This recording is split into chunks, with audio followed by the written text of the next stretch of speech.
Hello everyone, my name is Victoria and I'm currently in my final year of the Bachelor of Commerce. And at the time I used the Ask Alumni platform, I was in the focus stage of my career readiness.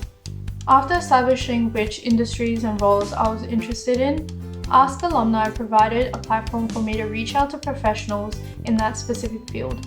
I was interested in working for the Australian public sector, so I utilised the filters on the Ask Alumni platform, such as country, years of experience and areas of expertise, to narrow down my results. I then requested a meeting and prepared questions by researching the company as well as accessing the Ask Alumni resources. I feel more optimistic after connecting with the Ask Alumni mentor, and I feel that I've moved on from the focus stage. Ask Alumni mentors are extremely friendly and helpful, as they are volunteering their own time to help students. I would strongly advise students to have a clear objective of what they want to achieve from the meeting, and to be really specific with your questions. So make sure you've done enough research in order to maximize the benefits of the meeting. Also, don't forget to thank them.